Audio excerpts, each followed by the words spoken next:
Oke, kita mau mulai PA malam hari ini yang akan disampaikan oleh Muse Daniel Ferry.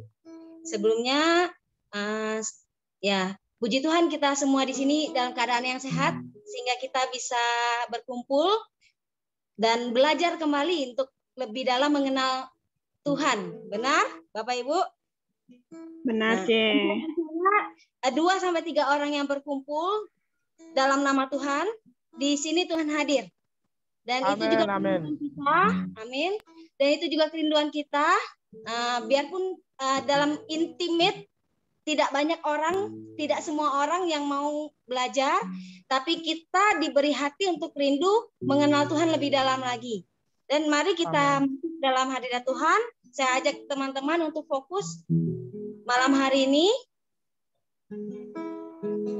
Ada teks pujian yang akan kita naikkan. Kita naikkan bersama-sama pujian ini.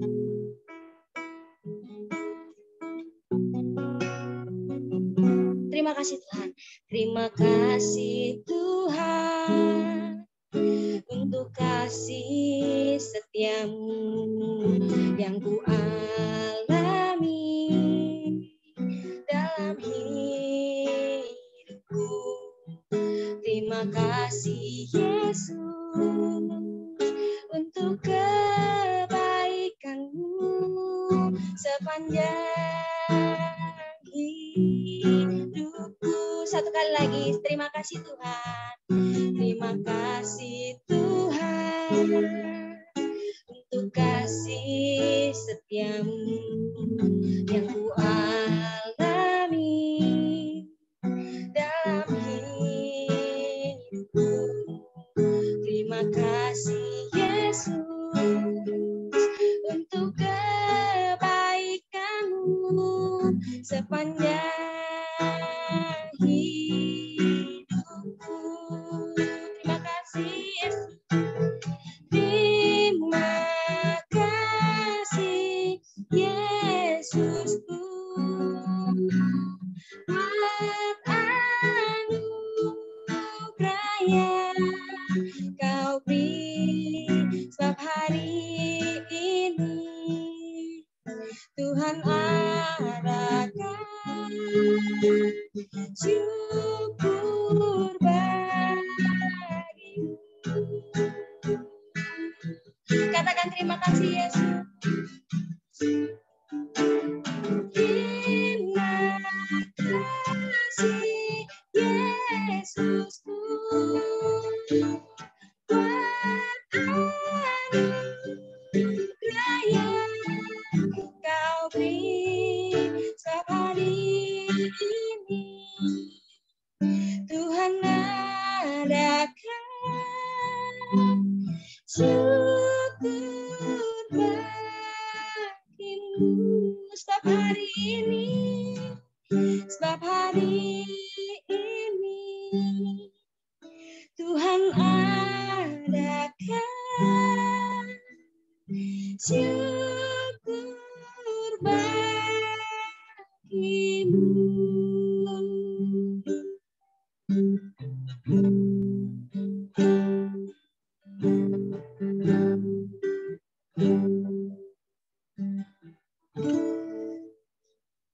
Oke, sebelum kita mendengarkan pesan yang akan disampaikan oleh Muse Daniel Ferry, saya mengajak Bapak Ibu semuanya untuk boleh menyediakan catatan kita.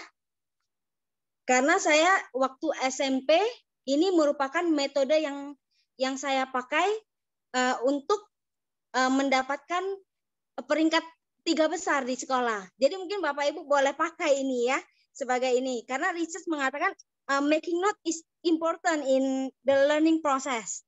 Jadi saat kita mencatat, itu otak kita bekerja 70% lebih untuk mengingat semua materi yang akan disampaikan.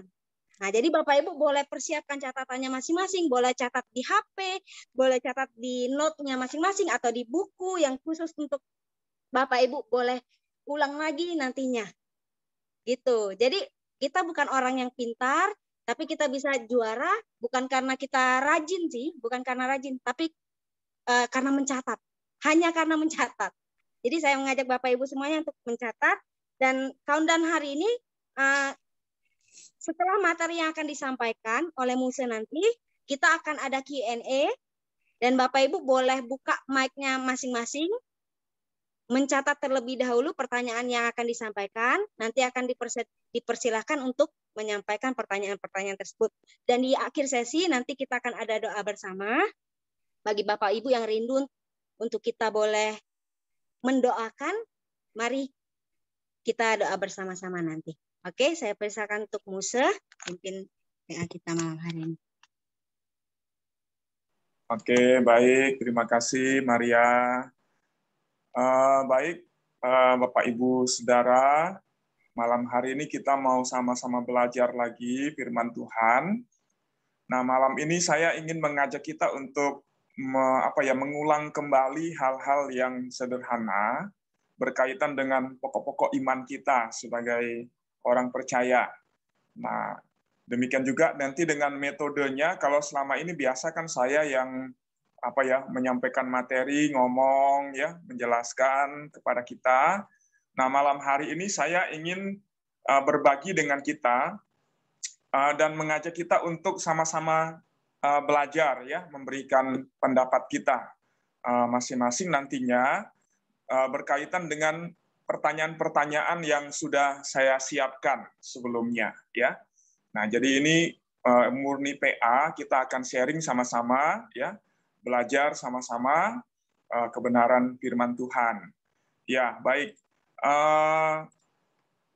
Kita mau kita mau membahas satu tema malam hari ini, ya, satu topik malam hari ini, yaitu Allah memperhatikan kita, ya, Allah memperhatikan kita. Nah, berkaitan dengan tema ini, ya, oke, apakah suara saya bisa jelas, dengar dengan jelas? Jelas, saya? Jelas. Ya, ini Jelas. slide-nya agak lambat, ya, jaringan saya di laptop agak lambat. Jadi, oke, baik, kita akan sama-sama belajar tema ini, ya, dan saya ingin kita semuanya dapat bicara, ya. Jadi bukan cuma jadi pendengar aja. Jadi ketika ada pertanyaan-pertanyaan yang akan kita bahas sama-sama, saya rindu kita semua bisa memberikan pendapat kita, ya, berdasarkan pertanyaan-pertanyaan yang sudah saya susun. Nah, baik, Bapak Ibu Saudara, sebagai pengantar bagi kita, ya, berkaitan dengan tema yang akan kita bahas pada malam hari ini, yaitu berkaitan dengan Allah memperhatikan kita, ya, atau Allah peduli, bisa juga disebut dengan bahasa seperti itu. Allah peduli kepada kita. Nah, kita harus mengerti dan memahami, ya, secara tuntas di dalam diri kita bahwa kita ini adalah pribadi yang istimewa, ya. Bagaimanapun keadaan kita, seperti apapun kita, ya, latar belakang, keluarga, status di tengah-tengah masyarakat, ataupun berkaitan dengan hal-hal yang lainnya yang ada di dalam diri kita harus aminkan, yakinkan di dalam diri kita bahwa kita ini adalah pribadi yang istimewa, ya. Kenapa bisa begitu, Bapak Ibu Saudara?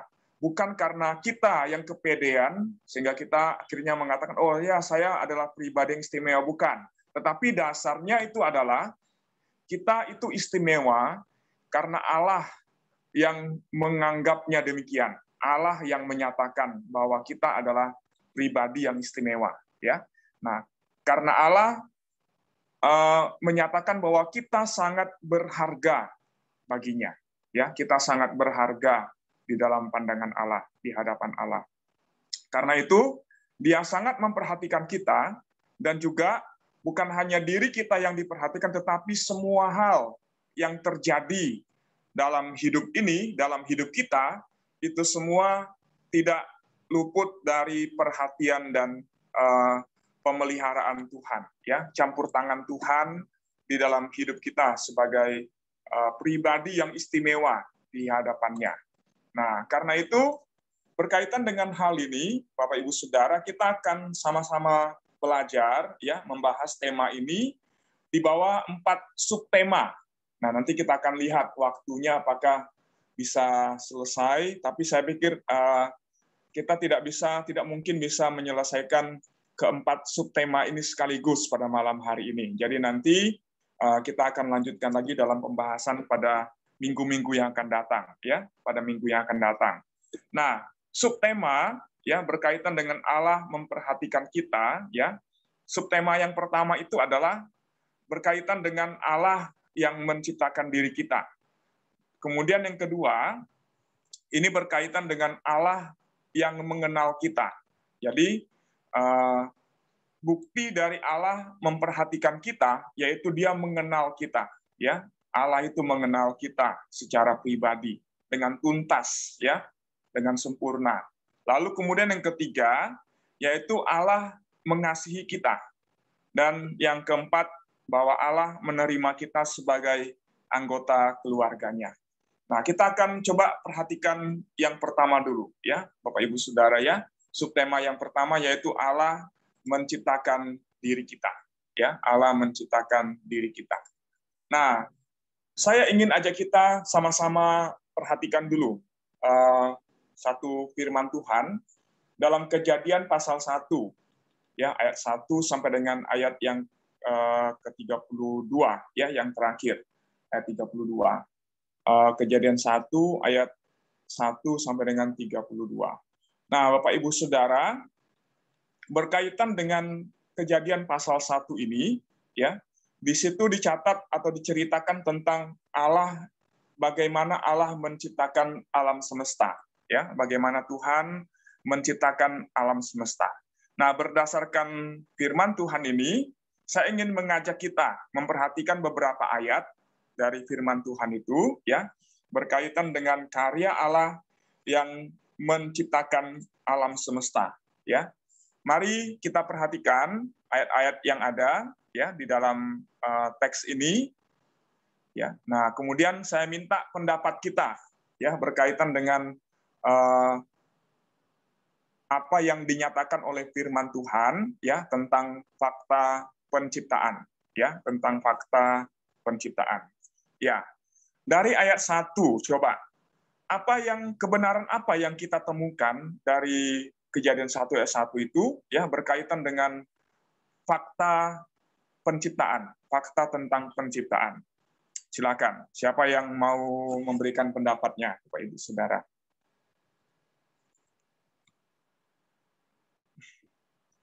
Ya. Nah, ini harus buka Alkitab, ya. Oke, sebentar. Saya bukakan Alkitab dulu untuk kita, ya. Kejadian 1 ayat 1. Oke. Ya, Kejadian pasal 1 ayat 1. Jaringannya agak lambat saya punya. Oke. Nah, itu dia, Bapak Ibu. Nah, dari ayat 1 ini, ya, pada mulanya Allah menciptakan langit dan bumi. Nah, dari ayat ini, kebenaran apa yang Bapak Ibu Saudara bisa temukan tentang penciptaan? Silakan.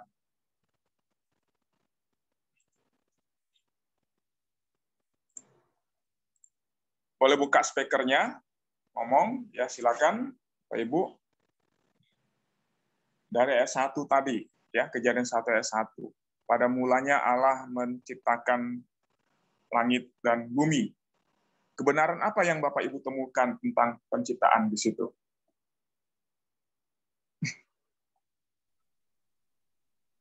Silakan, ada yang mau menjawab?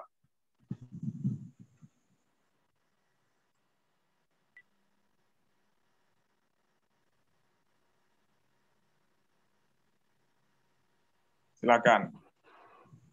Bu.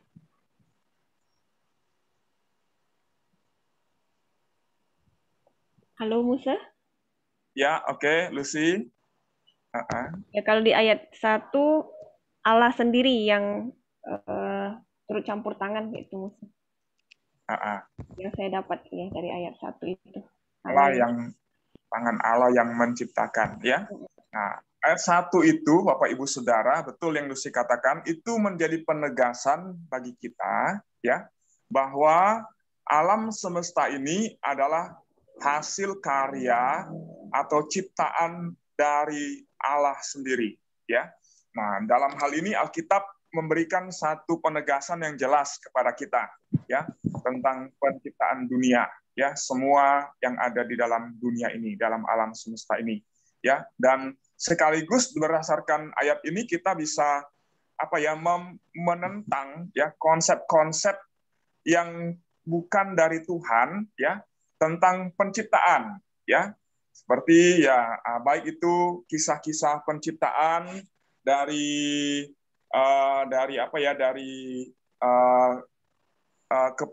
kepercayaan suku yang ada, ya, berkaitan dengan penciptaan dunia dan lain sebagainya, maupun juga berkaitan dengan ilmu pengetahuan yang berusaha untuk menjelaskan tentang proses terjadinya alam semesta ini, ya, dunia dan semua yang ada di dalam alam semesta ini, ya. Nah, seperti misalnya berkaitan dengan ilmu pengetahuan, contohnya itu adalah teori evolusi, ya, yang mengatakan bahwa manusia itu, ya, semua makhluk di dalam dunia ini, dalam dunia ini adalah merupakan satu proses dari yang namanya evolusi, ya, baik itu hewan dan juga manusia, ya, terlebih juga manusia. Itu adalah proses dari satu evolusi. Nah, yang berkembang, ya, sesuai dengan tahap perkembangannya sampai kemudian menjadi manusia seperti yang sekarang ini, ya. Nah, atau juga pandangan dari kepercayaan suku, ya, berbagai macam suku itu punya konsep tentang terjadinya dunia ini atau penciptaan dunia ini, ya. Nah, dan itu banyak sekali cerita-cerita tentang terjadinya dunia dan lain sebagainya, termasuk manusia di dalamnya. Nah, tapi dari firman Tuhan kita mengerti bahwa dunia ini bukanlah terjadi dengan sendirinya, atau juga bukan seperti yang dipercaya oleh kepercayaan suku yang ada, ataupun ilmu pengetahuan yang ada di dalam dunia. Tapi sesuai dengan apa yang dinyatakan oleh Allah sendiri di dalam firman-Nya, menunjukkan kepada kita bahwa Allah lah yang menciptakan alam semesta dan semua yang ada di dalamnya. Oke, selanjutnya yang berdasarkan ayat 11 dan 12, Bapak Ibu Saudara, ayat 11 dan 12. Oke, siapa yang mau mencoba untuk menjawab? Fakta apa yang Bapak Ibu bisa temukan, ya, berkaitan dengan penciptaan?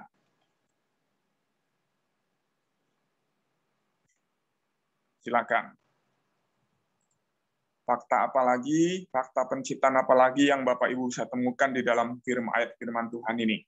Ya, ayat 11-12 dikatakan, berfirmanlah Allah, hendaklah tanah menumbuhkan tunas-tunas muda, tumbuh-tumbuhan yang berbiji, segala jenis buah-buahan yang menghasilkan buah yang berbiji, supaya ada tumbuh-tumbuhan di bumi, dan jadilah demikian. Ya, tanah itu menumbuhkan tunas, segala jenis tumbuh-tumbuhan yang berbiji, dan segala jenis pohon-pohonan yang menghasilkan buah yang berbiji.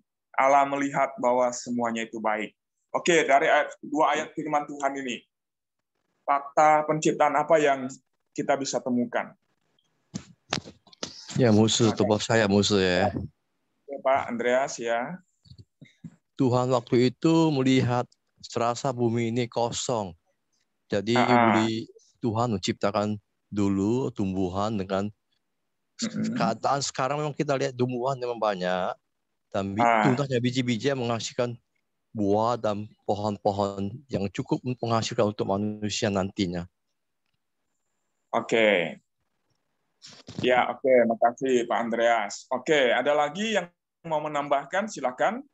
Bapak Ibu Saudara, ada lagi yang mau menambahkan? Saya persilakan.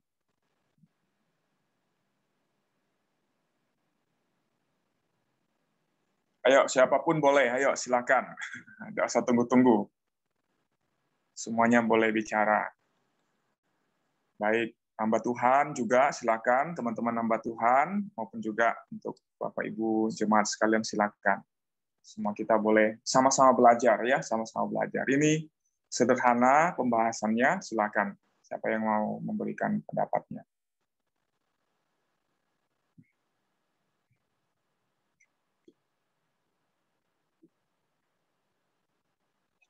Ada lagi?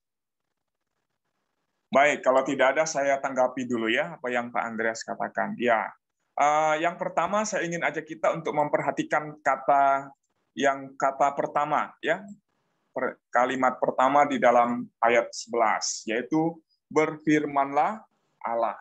Ya, berfirmanlah Allah.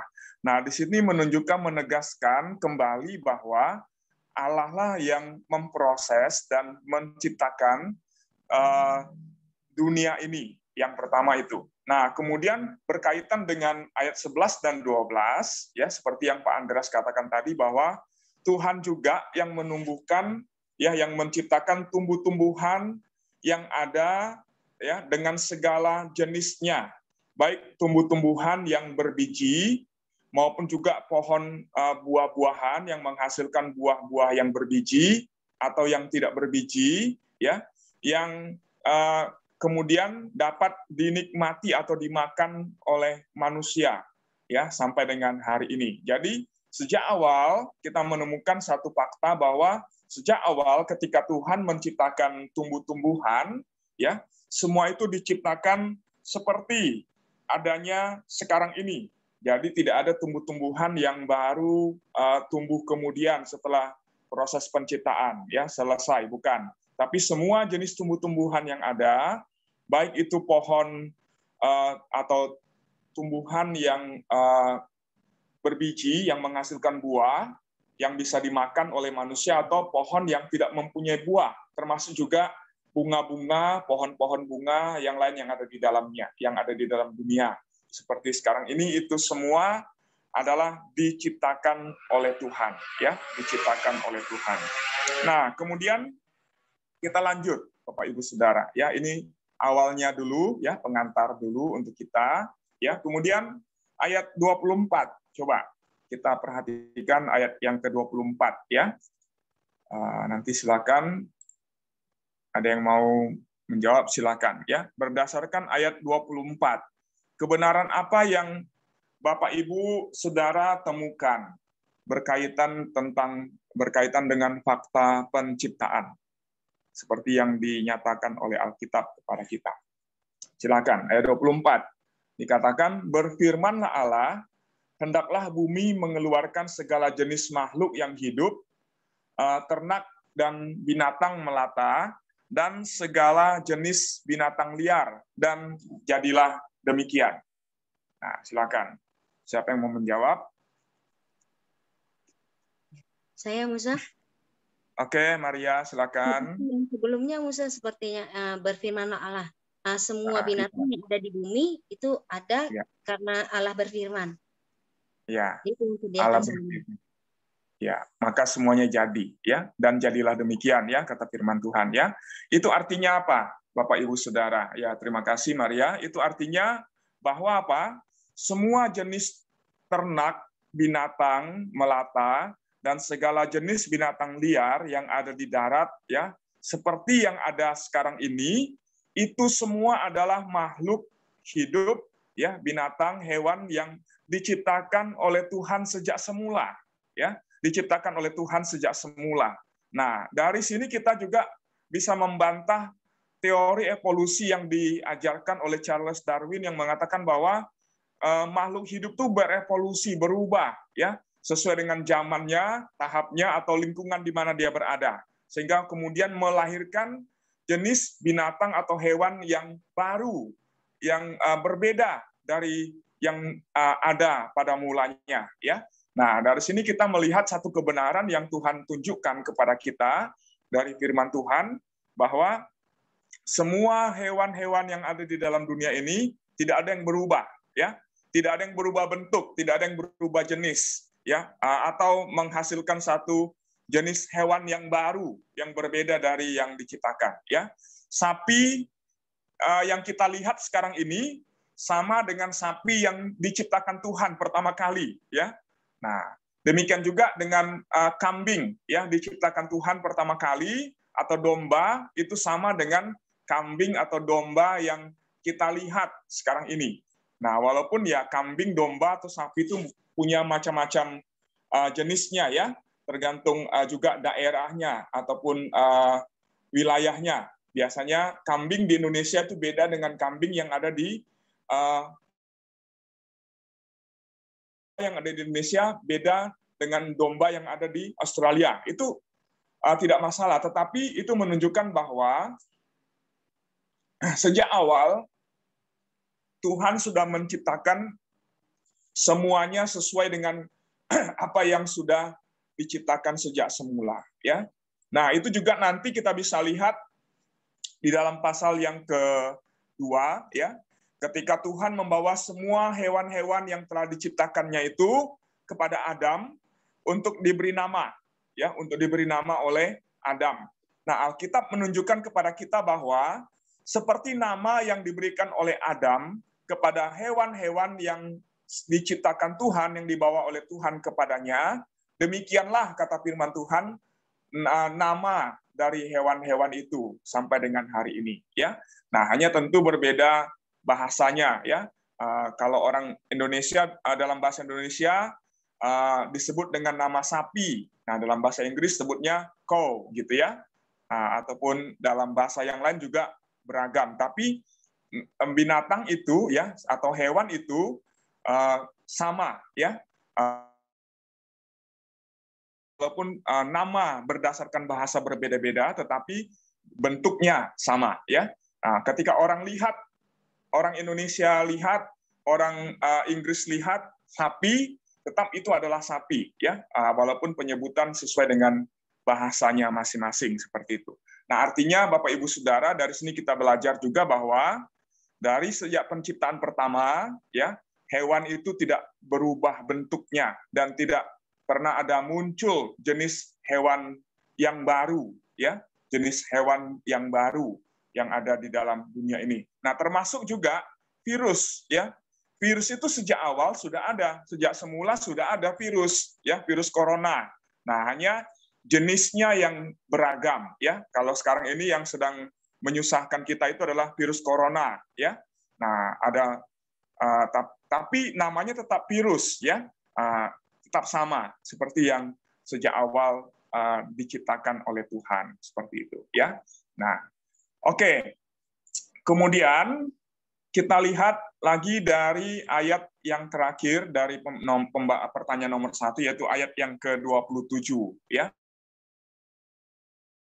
Ayat 27, nanti silakan Bapak Ibu yang mau jawab pertanyaan yang pertama ini, saya beri kesempatan berdasarkan ayat 27, ya. Fakta penciptaan yang kita temukan dalam ayat 27 apa? Nah, maka Allah menciptakan manusia itu menurut gambarnya, menurut gambar Allah diciptakannya dia, laki-laki dan perempuan diciptakannya mereka. Oke, Pak Ibu, Saudara, ada yang mau menjawab, silakan. Berdasarkan ayat 27 ini, ya. Apa yang Bapak Ibu temukan, ya, berkaitan dengan fakta penciptaan. Fakta penciptaan yang keempat. Silakan.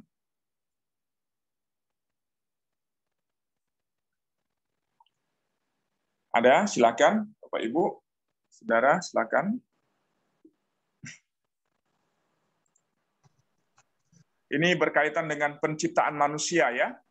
Nah, Alkitab, apa yang Alkitab katakan tentang proses penciptaan manusia? Menurut gambar dan rupa, Musa. Oke, nah dari sini ya, kita menemukan bahwa Alkitab menunjukkan dengan jelas kepada kita bahwa manusia itu diciptakan langsung oleh Tuhan. Yang pertama, ya, diciptakan langsung oleh Tuhan, ya. Jadi bukan terjadi ya berdasarkan proses evolusi atau misalnya dalam cerita suku atau agama suku, ya, bahwa manusia itu lahir dari, ada yang bilang itu dari matahari, ya. Maka kemudian disebutlah bahwa manusia itu keturunan dari dewa matahari, seperti itu, atau dari ikan, ya, seperti orang Batak bilang itu keturunan orang Batak itu dari ikan mas, gitu ya, atau dari sumber-sumber yang lainnya, ya, menurut agama suku, ya, menurut kepercayaan suku. Nah, dari sini kita menemukan dengan jelas bagaimana Alkitab, ya, Alkitab Firman Tuhan itu menunjukkan kepada kita, ya, tentang penciptaan manusia dari sejak awal, dari sejak semula, bahwa manusia itu diciptakan oleh Tuhan, ya, langsung diciptakan oleh Tuhan, ya. Dari kalau kita perhatikan di dalam ayat yang pasal yang kedua, di situ dijelaskan bahwa Tuhan menciptakan manusia itu dari mana? Dari debu tanah, ya. Tuhan menciptakan manusia itu dari debu tanah, ya. Nah, kita bisa lihat dengan jelas Alkitab menunjukkan kepada kita begitu jelasnya tentang penciptaan manusia, ya, tentang penciptaan manusia, ya. Nah, ini di dalam pasal yang kedua, ya, ayat yang ke-7, ya, ayat yang ke-7 dikatakan, ketika itulah Tuhan Allah membentuk manusia itu dari debu tanah dan menghembuskan napas hidup ke dalam hidungnya, demikianlah manusia itu menjadi makhluk hidup. Nah, jadi dari Kejadian 1 ayat 27 tadi dan Kejadian pasal 2 ayat 7 kita menemukan satu kebenaran, ya, tentang penciptaan manusia yang ditunjukkan oleh Tuhan melalui firman-Nya secara langsung kepada kita. Bahwa manusia itu adalah yang diciptakan oleh Tuhan, ya, yang diciptakan langsung oleh Tuhan, ya, bukan dari proses-proses seperti yang dipercayai baik dari ilmu pengetahuan maupun juga dari kepercayaan-kepercayaan suku yang lainnya yang ada di dunia ini, ya. Nah, oke, Bapak Ibu Saudara. Ini pertanyaan pertama, ya. Pertanyaan yang pertama. Kemudian kita masuk dalam pertanyaan yang kedua, ya. Nanti yang jawaban Lucy nanti kita akan bahas dalam pertanyaan selanjutnya, ya. Oke, pertanyaan kedua. Coba, ya. Bapak Ibu Saudara, pertanyaan yang kedua bagi kita. Bagaimana cara Allah menciptakan dunia ini? Ya. Coba kita baca dalam Kejadian pasal 11 ayat yang ketiga. Bagaimana Allah menciptakan dunia ini? Cara Allah menciptakan dunia ini. Ya. Coba kita baca dalam Ibrani 11 ayat yang ketiga. Ya. Oke, firman Tuhan katakan, karena iman kita mengerti bahwa alam semesta telah dijadikan oleh firman Allah, sehingga apa yang kita lihat telah terjadi dari apa yang tidak dapat kita lihat. Ya, dari ayat firman Tuhan ini, Bapak Ibu Saudara, apa yang kita mengerti tentang cara Allah, ya, menciptakan dunia ini? Bagaimana caranya Tuhan menciptakan dunia? Ada yang mau menjawab? Silakan. Allah menciptakan dunia ini, Bapak Ibu Saudara. Dengan firman-Nya. Oke, Bu Herlina, betul, ya. Allah menciptakan dunia ini melalui firman, ya, dengan dunia dijadikan oleh firman Allah, ya. Nah, jadi ketika Allah berfirman. Nah, kita mengerti bahwa yang dimaksudkan dengan firman Allah di sini adalah menunjuk kepada pertama, perkataan yang keluar dari mulut Allah secara langsung, ya. Ketika Tuhan menciptakan dunia dengan semua yang ada di dalamnya kecuali manusia, Tuhan mengucapkan melalui perkataan yang keluar dari mulutnya, ya, firman. Itu dalam bahasa Ibrani itu kata dabar, ya. Firman yang keluar dari mulut Allah. Nah, maka ketika Allah berfirman berkata, jadilah A, jadilah B, jadilah C, maka semua itu jadi seperti yang difirmankan oleh Tuhan, ya. Nah, jadi cara yang pertama kita temukan dari bagaimana Allah menciptakan dunia ini adalah dengan firman, dengan firman-Nya, melalui firman yang keluar dari mulutnya, ya, dari mulut Allah. Nah, kemudian kata firman Allah dalam konteks ini juga, Bapak Ibu Saudara, ini menunjuk kepada pribadi kedua di dalam Allah Tritunggal, ya, pribadi kedua di dalam Allah Tritunggal, yaitu menunjuk kepada Tuhan Yesus Kristus. Nah, artinya bahwa kita mengerti dari ayat ini bahwa yang menjadikan dunia ini tidak hanya Bapa, tetapi juga adalah karya dari Allah Anak, ya, karya dari Tuhan Yesus yang bersama-sama dengan Bapa menciptakan dunia ini, ya, karena firman itu adalah Allah Anak, ya, firman itu adalah Kristus sendiri. Nah, maka ketika Tuhan menciptakan dunia, Dia menciptakan dunia ini dalam dirinya, ya, secara bersama-sama di dalam dirinya, ya, pribadi yang ada di dalam dirinya, ya, sehingga semua itu menjadi dan ada seperti yang kita dapat nikmati dan lihat seperti sekarang ini, ya. Nah, kemudian yang kedua, Bapak Ibu Saudara, bagaimana cara Allah menciptakan dunia ini? Ya, mari kita lihat kembali dari Kejadian pasal yang kedua, ya, Kejadian pasal yang kedua, ayat yang ke-7, ya. Nah, kita lihat, ya, di dalam ayatnya yang ayat yang ke-7, ayat ke-7, ya. Nah, dari ayat ini kita mengerti bahwa Tuhan itu menciptakan manusia itu berbeda, ya, caranya dengan Tuhan menciptakan semua yang ada, ya, semua hal yang lain yang ada di dalam dunia ini, baik itu bumi, ya, dunia ini, langit dan bumi, maupun juga daratan, laut, ya, kemudian hewan-hewan, tumbuh-tumbuhan, semua itu diciptakan Tuhan dengan cara berfirman, ya, melalui perkataan yang keluar dari mulut Allah, maka semuanya jadi. Tapi kita lihat, ketika Tuhan menciptakan manusia, caranya itu unik, ya, caranya itu khusus, caranya itu spesial, berbeda dari Tuhan menciptakan semua makhluk hidup ataupun benda-benda yang ada di dalam dunia ini, ya. Nah, di sini perhatikan dalam ayat 7 ini digunakan kata membentuk, ya, kata membentuk. Artinya apa? Artinya di sini, ya, bahwa ketika Tuhan menciptakan manusia, Tuhan menggunakan tangannya sendiri untuk membentuk manusia itu, diambil dari debu tanah, ya, dari debu, dari tanah, ya, dibentuk, ya. Nah, sehingga kemudian jadilah seperti manusia sekarang ini. Nah, tapi ketika Tuhan menciptakan manusia, membentuk manusia itu dari debu tanah, itu belum hidup, Bapak Ibu Saudara, ya.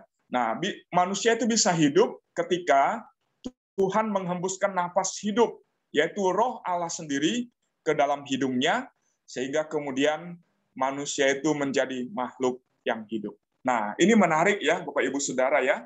Dari ayat ini kita menemukan ada satu perbedaan yang jelas. Kenapa Tuhan menciptakan yang lain dengan cara berfirman? Dan ketika Tuhan ciptakan manusia dengan cara membentuk dan kemudian menghembuskan nafas hidup ke dalam hidungnya. Kenapa?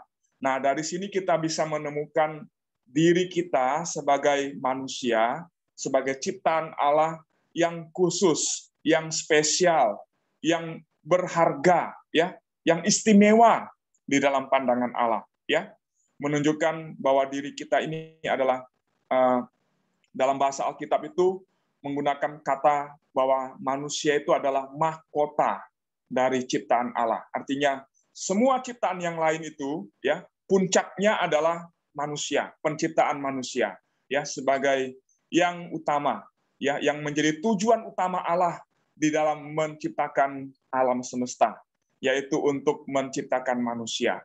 Karena itu manusia disebut sebagai mahkota ciptaan Allah. Nah, kalau kita adalah mahkota ciptaan Allah, artinya apa, Bapak Ibu Saudara? Artinya kita ini adalah orang-orang yang berharga, yang mulia, ya. Nah, maka tadi di awal saya katakan bahwa kita ini adalah istimewa, ya. Jangan sampai kita merasa rendah diri. Kita ini tidak berarti. kita ini orang yang tidak punya harga diri, bukan. Kita ini adalah istimewa dalam pandangan Allah. Kenapa? Karena Allah menciptakan kita dengan cara yang istimewa juga, ya. Dan kita adalah tujuan utama dari penciptaan yang Allah lakukan, ya, atas alam semesta ini.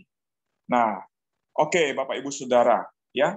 Nah, dari situ kita mengerti bahwa dari mana letak keistimewaan itu, Bapak Ibu Saudara?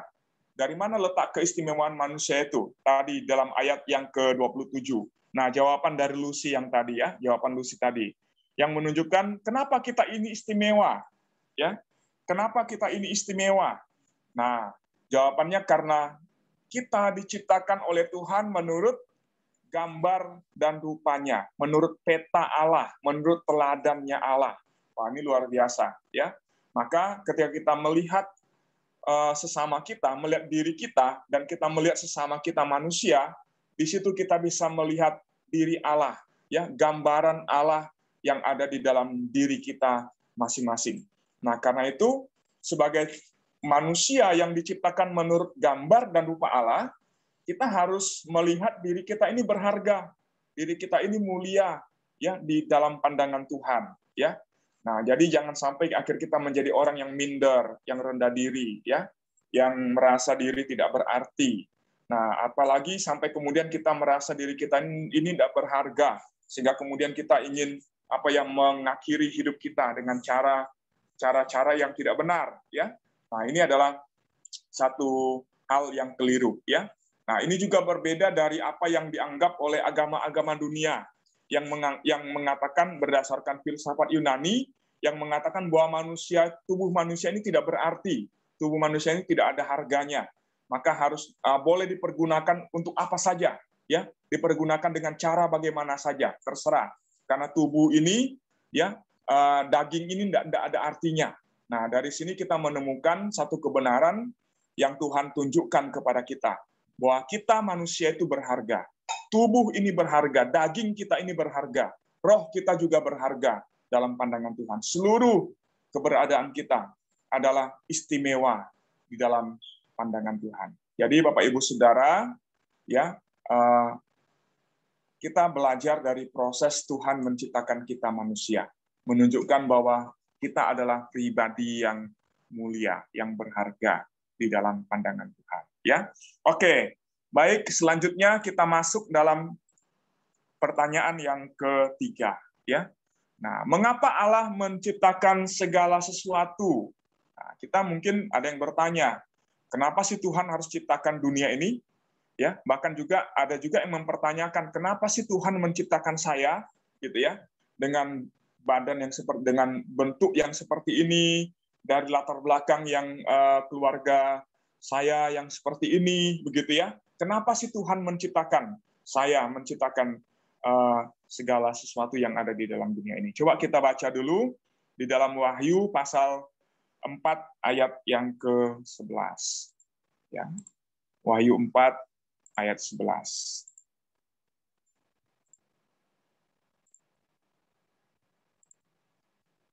Ya, Bapak Ibu Saudara, firman Tuhan berkata, "Ya Tuhan dan Allah kami, Engkau layak menerima puji-pujian dan hormat dan kuasa, sebab Engkau telah menciptakan segala sesuatu, dan oleh karena kehendak-Mu, semuanya itu ada dan diciptakan." Ya, oke, Bapak Ibu, perhatikan ayat firman Tuhan ini sebentar, coba pahami dulu, ya. Nah, kemudian berdasarkan ayat firman Tuhan ini, kebenaran apa yang Bapak Ibu temukan, ya, berkaitan dengan alasan atau tujuan, ya, alasan dari Allah menciptakan segala sesuatu yang ada di dalam dunia ini, menciptakan dunia ini, ya. Nah, ada yang mau menjawab? Silakan, Bapak Ibu Saudara. Berdasarkan ayat ini, mengapa Allah menciptakan segala? Ya. Kalau menurut Lilis itu karena Tuhan berkuasa, jadi Tuhan menciptakan itu karena kehendaknya sendiri, atas kehendaknya, keinginannya Tuhan adakan dan Tuhan jadikan semua yang diciptakan. Ya, Oke, betul Bu Lilis. Ya. Nah, alasan yang pertama, dari ayat firman Tuhan ini kita menemukan jawabannya. Kenapa Tuhan menciptakan atau mengapa Tuhan menciptakan segala sesuatu? Yang pertama, kita harus mengerti bahwa dunia ini diciptakan atas kehendak Tuhan. Ya. Dunia dengan semua yang ada di dalamnya itu diciptakan atas kehendak Tuhan. Ya. Jadi semuanya itu didasarkan kepada kehendaknya, ya, bukan kehendak yang lain, bukan kehendak manusia, bukan kehendak roh-roh yang lainnya ataupun makhluk-makhluk yang lainnya, ya. Dari firman Tuhan menegaskan kepada kita bahwa semua ini, semua yang ada di dalam dunia ini diciptakan menurut kehendak Tuhan. Artinya apa, Bapak Ibu Saudara? Kalau semua diciptakan menurut kehendak Tuhan, artinya bahwa ya semua itu terjadi atas kemauan Tuhan, ya. Semua itu terjadi sesuai dengan apa yang Tuhan kehendaki, ya. Sehingga di dalam penciptaan itu, ya, tidak ada sesuatu yang lain yang mempengaruhi Tuhan, ya, yang mempengaruhi Tuhan atau yang mendorong Tuhan untuk menciptakan segala sesuatu yang ada di dalam dunia ini. Kenapa? Karena semuanya sesuai dengan kehendaknya sendiri. Ya, kehendaknya yang berdaulat. Nah, karena itu Tuhan, karena itulah dia disebut dengan nama Tuhan. Ya, karena dialah yang menjadi sumber dari segala sesuatu yang ada di dalam dunia ini. Ya, bagian firman Tuhan yang tadi menunjukkan kepada kita, ya, bahwa tidak ada sesuatu apapun yang ada di dalam dunia ini yang terjadi di luar dari kehendak Tuhan, ya, di luar dari kehendak Tuhan. Semuanya adalah karena kehendak Tuhan, sesuai dengan kehendaknya Tuhan, ya, sesuai dengan maksudnya Tuhan. Nah, maka dari sini kita mengerti bahwa semua yang ada dalam dunia, yang terjadi di dalam dunia, semuanya itu diatur oleh Tuhan untuk menggenapi kehendaknya, ya, kehendaknya sendiri, sesuai dengan kedaulatan dan kuasa yang ada padanya. Nah, yang kedua, Bapak Ibu Saudara, alasannya kenapa atau untuk tujuan apa Tuhan menciptakan segala sesuatu? Untuk tujuan apa Tuhan menciptakan segala sesuatu? Dari ayat ini kita menemukan, ya, dalam bagian pertama, ya, engkau layak menerima, ya, segala pujian, hormat, dan kuasa. Nah, Bapak Ibu Saudara, dari pernyataan ini apa yang kita temukan? Kebenaran apa yang kita temukan? Ya, segala sesuatu itu diciptakan oleh Tuhan untuk apa? Untuk hormat dan kemuliaannya.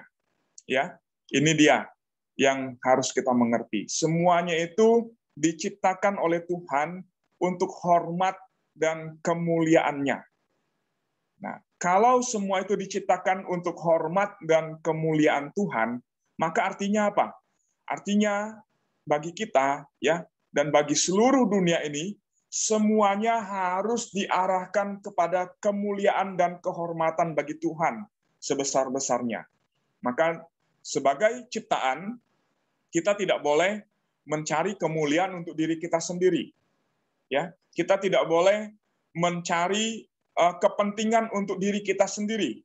Tidak boleh. Karena semua yang ada di dalam dunia ini diciptakan adalah untuk hormat dan kemuliaan nama Tuhan. Maka artinya apa? Ketika kita sebagai manusia, ya, diciptakan oleh Tuhan, mempergunakan apa yang ada, yang Tuhan ciptakan di dalam dunia ini, yang Tuhan percayakan kepada kita, artinya kita harus mempergunakan semuanya itu untuk hormat dan kemuliaan nama Tuhan. Ya, semuanya itu diarahkan untuk hormat dan kemuliaan nama Tuhan. Kita bekerja, ya, untuk menjalani hidup kita di dalam dunia ini, kita harus ingat bahwa semua itu adalah untuk hormat dan kemuliaan bagi nama Tuhan. Maka kita harus bekerja dengan baik, bekerja dengan benar, bekerja dengan jujur, karena kita melakukan semua itu adalah untuk hormat dan kemuliaan bagi nama Tuhan. Ketika Tuhan mempercayakan kepada kita yang sudah punya keluarga, yang sudah menikah, anak dan keturunan di tengah-tengah keluarga kita, kita harus ingat bahwa anak dan keturunan yang Tuhan berikan kepada kita itu bukan untuk kita, bukan punya kita, bukan untuk kehormatan kita. Tapi kita harus ingat bahwa anak-anak Tuhan titipkan di tengah-tengah keluarga kita, itu adalah untuk hormat dan kemuliaan Tuhan. Nah, maka sebagai orang tua, kita harus bertanggung jawab terhadap anak-anak yang Tuhan percayakan di tengah-tengah keluarga kita. Supaya apa? Supaya melalui kita menjalankan tanggung jawab kita sebagai orang tua bagi anak-anak itu, maka apa? Kita dapat mengarahkan dan mendidik anak-anak kita untuk hidup hormat dan memuliakan Tuhan. Jadi seperti itu.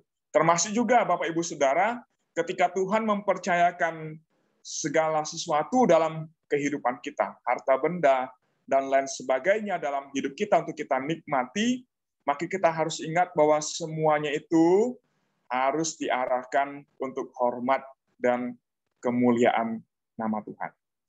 Jadi jangan pergunakan dengan cara yang salah.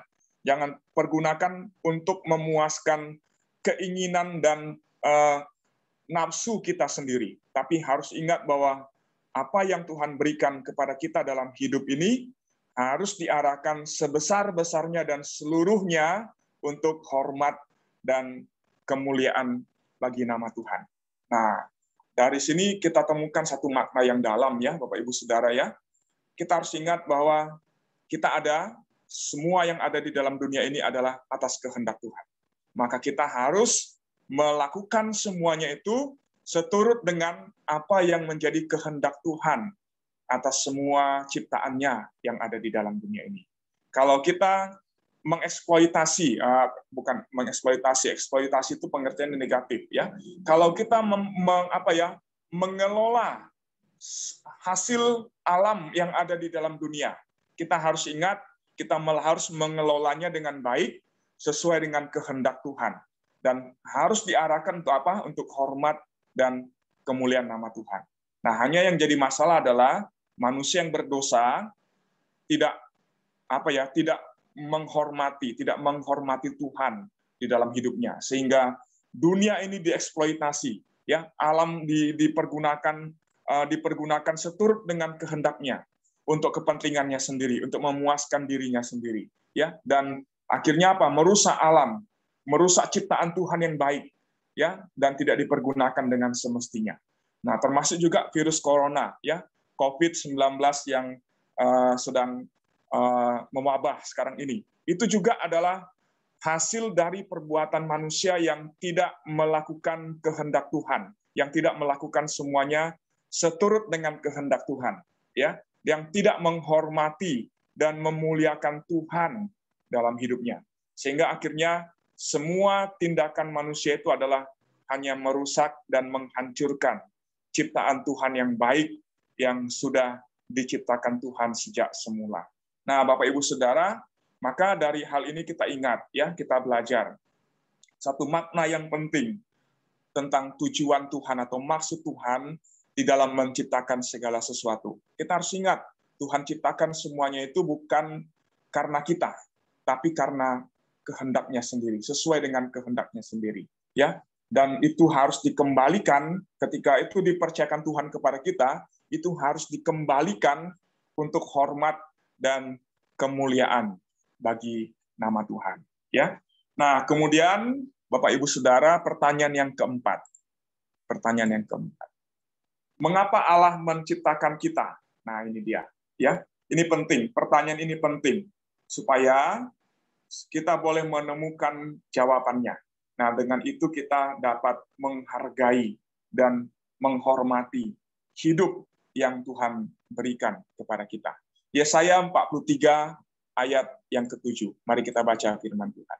Yesaya 43 ayat yang ke-7.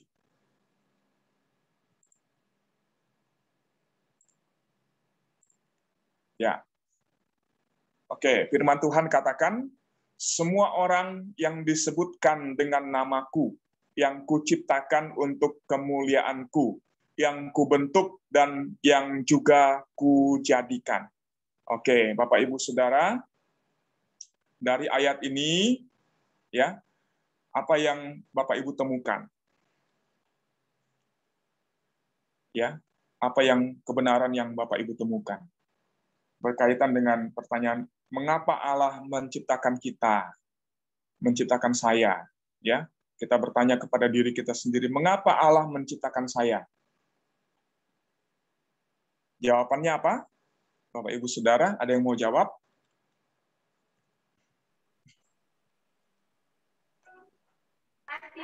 Untuk kemuliaan nama Tuhan ya, Musa.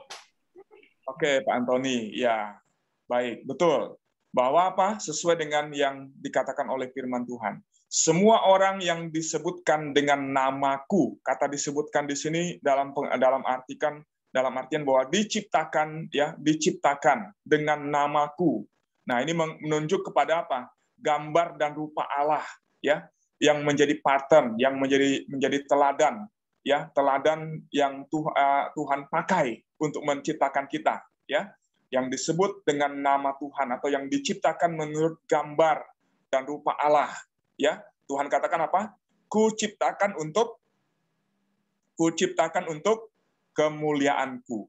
Nah, jadi Bapak Ibu Saudara, kita ingat, kita mengerti bahwa kita hidup sekarang ini, kita diciptakan oleh Tuhan seperti kita ada sekarang ini, itu semua adalah untuk kemuliaan Tuhan. Ya, kita harus pahami dan mengerti hal ini, kebenaran ini. Ya, kita diciptakan, ya, manusia itu ada dan diciptakan untuk kemuliaan Tuhan. Nah, kalau kita diciptakan untuk kemuliaan Tuhan, Bapak Ibu Saudara, itu artinya apa? Wah, itu luar biasa sekali, ya. Itu satu pernyataan Allah yang luar biasa, yang ditunjukkan oleh Tuhan, yang dinyatakan oleh Tuhan kepada kita, ya, berkaitan dengan diri kita sebagai pribadi yang istimewa di dalam pandangan Tuhan, ya, pribadi yang istimewa di hadapan Tuhan. Kita ini mulia, kita ini berharga di dalam pandangan Allah. Kita ini bukan orang yang biasa-biasa. Kita ini adalah pribadi yang mulia dan berharga di dalam pandangan Allah. Karena kita diciptakan oleh Tuhan untuk kemuliaannya, ya, sesuai dengan tujuan dan maksud Allah, yaitu untuk kemuliaannya. Nah, dari ini kita mengerti juga bahwa kalau kita diciptakan untuk kemuliaan Tuhan, artinya apa? Kita harus seluruh hidup kita harus fokuskan, arahkan untuk memuliakan Tuhan. Hidup kita untuk memuliakan nama Tuhan. Jangan untuk yang lainnya. Ya, orang yang merusak dirinya atau orang yang tidak menghargai hidupnya itu adalah orang yang tidak mengerti tujuan Tuhan atas dirinya. Ya, orang yang tidak mengerti tujuan Tuhan atas dirinya, orang yang tidak mengerti akan rancangan Allah bagi hidupnya, sehingga akhirnya dia mempergunakan hidupnya, dirinya itu untuk sesuatu yang merusak, ya, sesuatu yang tidak baik, sesuatu yang tidak mendatangkan kemuliaan bagi nama Allah. Nah, kenapa ada orang yang hidup sesuka hatinya, ya, terlibat dalam narkoba, mabuk-mabukan, minuman keras, ya, bunuh diri, kemudian membunuh orang lain atau menjahati orang lain, ya, atau tidak menghargai orang lain. Ini dia masalahnya, karena manusia yang berdosa, ya, tidak mentaati, tidak melakukan tujuan Allah dalam hidupnya, ya, tujuan Allah di dalam menciptakannya, yaitu untuk memuliakan nama Tuhan. Nah, maka Bapak Ibu Saudara, mulai hari ini, ketika kita mengerti maksud dan tujuan Tuhan dalam menciptakan kita, mari kita ingat, kita hidup untuk Tuhan, kita hidup untuk memuliakan Tuhan. Maka apapun yang kita lakukan di dalam hidup kita, ingatlah bahwa semuanya itu harus menyatakan kemuliaan Allah. Kita harus arahkan sepenuhnya untuk menyatakan kemuliaan Allah, kemuliaan bagi nama Tuhan, ya, kemuliaan bagi nama Tuhan. Karena kita Tuhan ciptakan untuk kemuliaannya. Nah, Bapak Ibu Saudara, biarlah kita dengan ini akhirnya sadar dan menghargai hidup yang Tuhan berikan. Ya, kalau Tuhan menciptakan kita dan kita ada sampai dengan hari ini. Mari kita ingat, kita hidup ya sampai hari ini dan untuk selama-lamanya sampai akhir hidup kita adalah untuk memuliakan Tuhan. Bagaimana cara memuliakan Tuhan? Hidup untuk melayani Tuhan, hidup untuk melakukan kehendak Tuhan, hidup untuk melakukan apa yang menjadi keinginan Allah di dalam hidup kita. Maka jangan pergunakan hidup kita untuk sesuatu yang sia-sia, untuk melakukan dosa. Ya, jangan pergunakan hidup kita untuk hanya memuaskan hawa nafsu kita, memuaskan keinginan kita sendiri, memuaskan apa yang menjadi apa yang kita cari di dalam dunia ini. Ya, jangan hanya akhirnya kita mengarahkan diri kita untuk dunia, untuk kepentingan sesaat, untuk kepentingan sementara. Tapi mari kita ingat, kita hidup untuk memuliakan nama Tuhan. Maka hidup kita, sejak kita percaya, sejak kita lahir sampai akhir, kita harus ingat sepenuhnya, seluruhnya adalah untuk kemuliaan Tuhan. Karena Tuhan katakan, semua orang yang disebutkan dengan namaku, kuciptakan, ya, kuciptakan untuk kemuliaanku. Ini ayat hafalan untuk kita pada malam hari ini, Bapak Ibu ya, Bapak Ibu Saudara. Ayat hafalan untuk kita Yesaya 43 ayat yang ke-7. Ya, Yesaya 43 ayat yang ke-7. Semua orang yang disebutkan dengan namaku, yang kuciptakan untuk kemuliaanku, ya, kubentuk dan yang juga kujadikan. Kalau saya mau bahasakan kembali ayat firman Tuhan ini, semua orang yang disebutkan dengan namaku, yang kuciptakan, yang kubentuk dan yang kujadikan untuk kemuliaanku. Ini dia. Ya, mari kita ingat tujuan Allah dalam hidup kita sehingga kita hidup di dalamnya. Kita melakukan hidup kita sesuai dengan maksud dan tujuan Tuhan dalam hidup kita. Nah, dengan ini kita akan ditolong oleh Tuhan, oleh firman Tuhan, untuk kita dapat meninggalkan kebiasaan-kebiasaan buruk yang ada di dalam diri kita. Dan kemudian ketika kita sudah tersesat, ya, salah arah dalam hidup ini, kita diingatkan dari firman Tuhan ini, kita boleh diingatkan lagi untuk kembali kepada maksud dan tujuan Tuhan dalam hidup kita. Amin, Bapak Ibu Saudara. Baik, ini yang pembahasan pertama yang kita belajar pada malam hari ini. Bahwa kita adalah pribadi yang istimewa. Kenapa kita istimewa? Karena kita diciptakan oleh Tuhan. Tuhan yang menciptakan kita. Kita ada bukan karena sesuatu yang lain. Juga bukan karena proses evolusi, tapi kita ada karena Tuhan yang menciptakan kita. Dan cara Tuhan menciptakan kita itu istimewa, luar biasa, ya, luar biasa cara Tuhan membentuk kita. Dan kita hidup karena Tuhan memberikan roh-Nya ke dalam kita. Maka mari kita ingat, ya, kita ingat, ya, bahwa kita ini istimewa. Dan juga bukti bahwa kita sadar bahwa diri kita istimewa adalah kita akhirnya dapat mengarahkan hidup kita seluruhnya, sepenuhnya kepada maksud dan tujuan Allah dalam menciptakan kita, yaitu supaya hidup kita di dunia ini menjadi hidup yang memuliakan nama Tuhan. Amin. Bapak Ibu Saudara, ini yang saya dapat bagikan untuk kita pada malam hari ini dari subtema yang pertama. Nah, minggu depan kita akan lanjutkan subtema yang selanjutnya. Baik, saya kembalikan kepada Maria. Terima kasih. Terima kasih, Muse. Yang sangat memberkati kita semua. Saya yakin dan percaya kita sudah catat dan kita akan ingat bahwa kita dibentuk secara istimewa bagi Tuhan. Kita masuk ke sesi akhir pada PA kita malam hari ini, Bapak Ibu. Saya undang Bapak Ibu untuk kita memuji Tuhan kembali. Dan sebelumnya dan nanti kita akan sama-sama men-sharingkan pokok doa kita masing-masing secara singkat. Tapi sebelumnya kita akan memuji Tuhan. Mari ikut bersama saya kita memuji Tuhan. Katakan, Yesus, kau sungguh baik.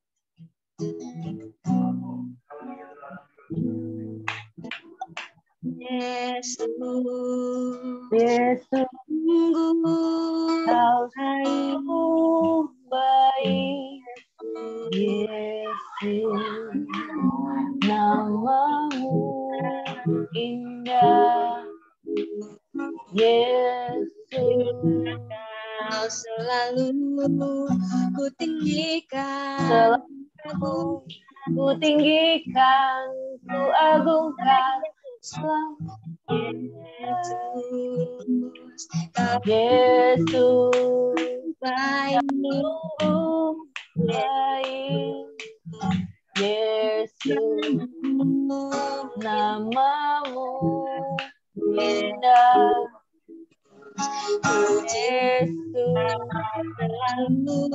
cinta kau selalu ku tinggikan, ku agungkan. ku mau memujimu, ku Memujimu, selalu pujimu, ku mau menyembahmu, selalu sembahmu. Kau yang layak terima semua pujian, bagi Tuhan. kemuliaan. Ku mau memujimu, Mau memujimu, ku selalu pujimu, ku mau menyembahmu, ku sembahmu. Kau yang layak terima semua pujian, kemuliaan hanya bagi Tuhan. bagi Tuhan. Sekali lagi katakan kemuliaan hanya bagi Hanya bagi Tuhan. Tuhan saja yang dimuliakan. Ada yang ingin berbagi pokok doa? Saya persilakan untuk Bapak Ibu open mic-nya satu persatu. Kita bisa mendoakannya bersama-sama. Di kondisi yang tidak mudah ini, kita diizinkan untuk masuk ke dalam musim yang bisa dibilang musim pancaroba kali ya. Jadi banyak sakit, penyakit, banyak virus yang menerpa tetangga kita, yang menerpa keluarga kita, bahkan kita sendiri yang juga mengalaminya. Jadi kita harus banyak-banyak berdoa juga, dan kita bersatu teman-teman kita. Mungkin ada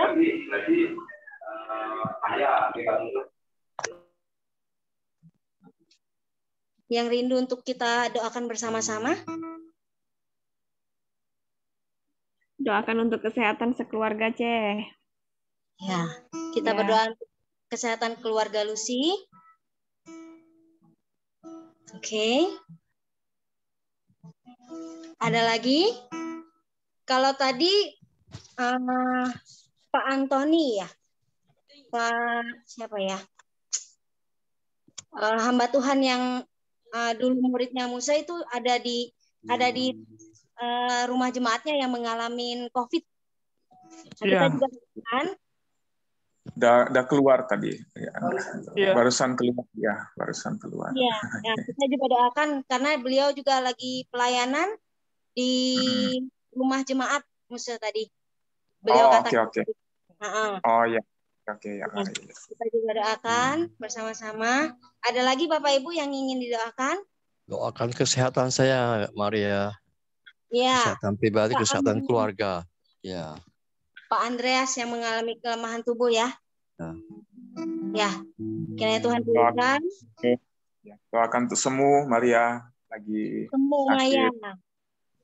Mahnya kambuh. Ya.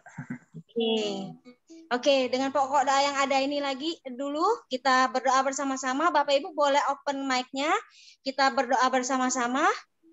Kita berdoa buat keluarga Lucy untuk kesehatan. Bapak Andreas dan Semu Maya yang mengalami kelemahan tubuh dan jemaat dari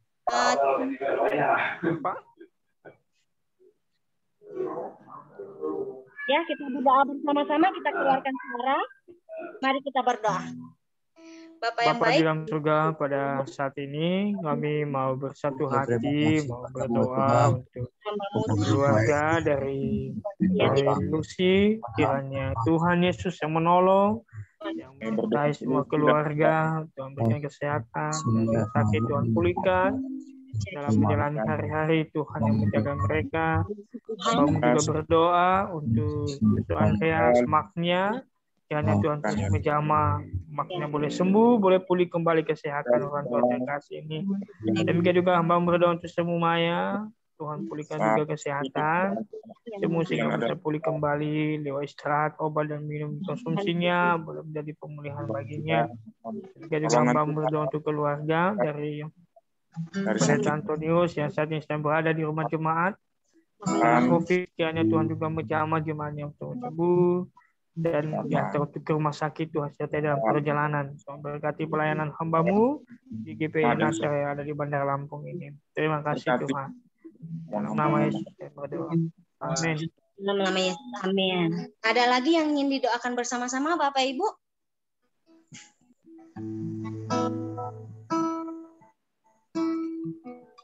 Ya, saya juga ingin menitipkan pokok doa karena Papa Mama sudah berapa bulan ini di tempat kokoh di Jakarta. Jadi sedang PPKM dan merindukan untuk pulang ke Palembang. Kiranya Tuhan yang pimpin perjalanan pulang mereka dengan selamat. Rencananya Sabtu ini mau pulang ke Palembang. Kiranya Tuhan yang pimpin. Ada lagi dari Bapak Ibu yang ingin didoakan bersama-sama? Mari kita berdoa bersama-sama. Ada lagi yang rindu didoakan?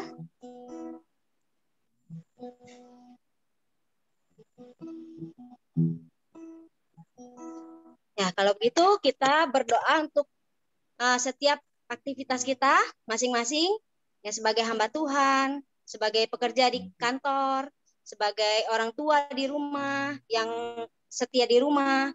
Nah, kiranya Tuhan selalu menolong kita untuk setiap aktivitas yang kita kerjakan, Tuhan yang memimpin, dan Tuhan yang memberkati. Untuk pokok doa ini, mari kita berdoa bersama-sama, Bapak Ibu. Bapak yang baik, kami bersyukur. Bapak dalam surga, hamba-Mu menyerahkan semua kami dalam pelayanan kami. Bagi hamba-Mu, Tuhan Kau tolong kami melayani Tuhan, jemaat kami, baik dalam pekerjaan mereka di kantor, di toko, bahkan dalam aktivitas yang lainnya. Kiranya dengan pertolongan dan kekuatan daripada Tuhan, Tuhan juga di mereka pertolongan daripada Tuhan, kesehatan dan perlindungan mereka. Juga berdoa untuk keluarga dari Saudari Maria, Tuhan berkati untuk orang tua dan mamanya dan juga untuk kokonya dan semua kegiatan mereka, Tuhan yang melindungi mereka, dan untuk kembali boleh berkumpul dengan keluarga di Palembang, Tuhan berkati dan semuanya dalam pertolongan Tuhan mereka boleh berjalan. Dalam nama Yesus yang berdoa. Kami anak-anak Tuhan dalam hidup kami. Amin. Kita akan terima doa berkat dari Muse Daniel Ferry untuk menutup PA kita malam hari ini. Ya, baik, mari kita berdoa. Tuhan, terima kasih, bersyukur kepadamu Bapa. Untuk malam hari ini, untuk PA kami bersyukur karena kami adalah anak-anak-Mu yang Kau kasihi ya Tuhan, kami berharga dan mulia dalam pandangan Tuhan. Karena itu tolong kami untuk juga boleh menghargai hidup yang Tuhan berikan. Untuk kami hidup seturut dengan kehendak Tuhan, menjalani hidup kami untuk memuliakan nama-Mu. Terima kasih Bapa, berkatilah dan teruslah tolong kami ya Tuhan. Khususnya di tengah-tengah situasi yang ada sekarang ini. Kami terus memohon pertolongan Tuhan, lawatan Tuhan. Kami berdoa untuk setiap keluarga kami yang sedang sakit, biarlah Tuhan yang melawat, Tuhan sembuhkan, Tuhan pulihkan semuanya. Biarlah oleh anugerah Tuhan, kemurahan Tuhan, keluarga kami yang sakit disembuhkan, dipulihkan. Demikian juga kami semuanya dalam keluarga, mohon perlindungan Tuhan. Tengah-tengah pandemi yang ada sekarang ini, mohon Kau jaga, peliharakan kami ya Tuhan. Jauhkanlah virus ini dari kami semuanya ya Bapa. Terima kasih Tuhan, terima kasih. Kami serahkan hidup kami dalam tangan Tuhan, berkatilah juga seluruh jemaat-Mu dalam hidup mereka, dalam usaha pekerjaan, keluarga, semuanya diberkati Tuhan. Berkati juga pelayanan yang Tuhan percayakan di dalam gereja-Mu di tempat ini. Terpujilah Engkau ya Bapa kami yang baik. Kami mengucap syukur, berterima kasih kepadamu ya Tuhan. Kami serahkan hidup kami malam hari ini. Dalam istirahat, mohon Tuhan jaga pelihara kami. Terpujilah Engkau Bapa. Segala pujian, hormat, kami kembalikan hanya kepadamu. Demi nama Yesus Kristus Allah kami yang hidup, kami berdoa. Haleluya. Amin. Amin. Terima kasih Musa Daniel. Terima kasih.